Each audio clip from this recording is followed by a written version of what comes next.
अस्सलाम वालेकुम नाजरीन। जैसा कि आप देख रहे हैं कि धुंधार को कबीले में लाया जाता है। लीना कहती है, कातिल हो तुम, मेरे बेटे को कैसे मार सकते हो? मेरी तरफ देखो, मैं तुम्हें जिंदा नहीं छोड़ूंगी, जान से मार दूंगी। कातिल, मैं अपने हाथों से तुम्हें मारूंगी। छोड़ो मुझे, मैं इसे नहीं छोड़ूंगी, छोड़ो मुझे, कहती है। बमसी साहब बोलते हैं, सुलेमान शाह, अजीम सुलेमान शाह के बेटे इस लिबास में देखना हमारी तकदीर में लिखा था।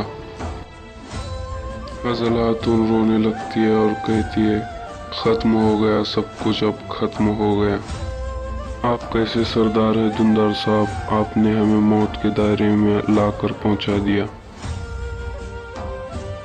उस्मान साहब कहते हैं, सुलेमान शाह के फर्जन अर्तुगरुल साहब के भाई, कई सरदारों के सरदार धुंधार साहब, अपने सरदार के साथ, कई कबीले के साथ, कई नस्लों के साथ, अपने मजहबी भाइयों के साथ की गई गद्दारियों का अब हमारे सामने जरा खुलकर बताइए।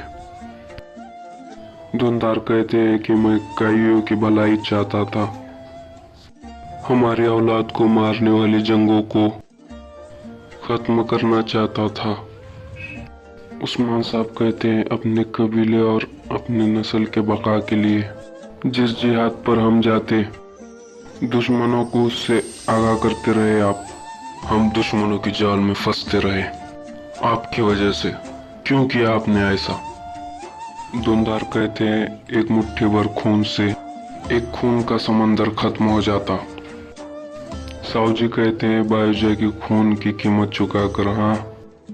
उस्मान साहब कहते हैं, रुक जाइए भाई, बैठ जाइए।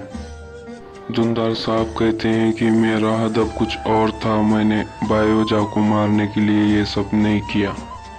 उस्मान साहब कहते हैं कि कई सरदार को मारने के लिए आपने किससे गठजोड़ किया? बमसी बेग कहते हैं कि काइयों के सारे दुश्मनों के साथ। चुप क्यों हो धुंधार, जवाब दो धुंधार। उस्मान साहब कहते हैं, ले आओ उन्हें।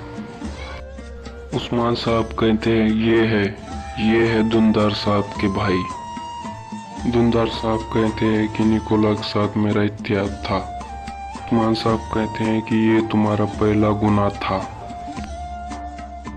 उस्मान साहब कहते हैं, आगे बताओ। धुंधार साहब बोलते हैं कि आपातकालीन के कागजात जब्त करके वो तुम्हें नुकसान पहुंचाना चाहता था। इदरीस को कबीले में दाखिल करने के लिए ये मंसूबा इन दोनों ने बनाया था। उस्मान साहब कहते हैं कि ये तुम्हारा दूसरा गुनाह। उस्मान साहब कहते हैं कि इस कबीले की इज्जत को आपने खाक में मिलाकर रख दिया। आगे बताइए। ने पादरी के काफिरों के साथ, कुस्तुन दुनिया के काफिरों के साथ, मंगोलों के साथ इत्तेहाद किया। बताओ मुझे, ऐसा कोई काफिर बचा है जिससे तुमने इत्तेहाद नहीं किया? बताओ। उस्मान साहब कहते हैं, आपने सरदार के साथ गद्दारी की है, अपने कबीले के साथ गद्दारी की है, अपनी मिल्लत और अपने दीन से गद्दारी की है तुमने। काफिरों का साथ देकर इस्लाम के लिए नहीं लड़ा जाता, और गद्दारी की सजा एक ही है, मौत। उस्मान साहब कहते हैं कि अपनी आखिरी नमाज अदा कर लो जाके, ले जाओ इन तीनों को यहाँ से। सब लोग चिल्लाते हैं, इस गद्दार को मार दो। हजल खातून कहती है, आप ऐसा कैसे कर सकते हैं धुंधार साहब? आईगुल कहती है, आप गद्दार हो बाबा, आप गद्दार हो। आईगुल कहते हैं कि मुझे मेरे बाबा से बात करने दो। धुंधार वे बोलते हैं कि मेरी बेटी मुझे माफ कर दो।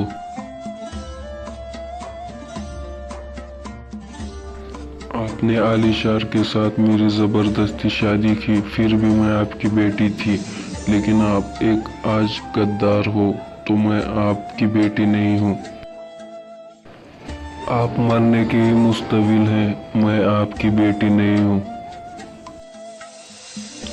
आईगुल बोलते हैं कि मैं आपकी बेटी नहीं हूँ।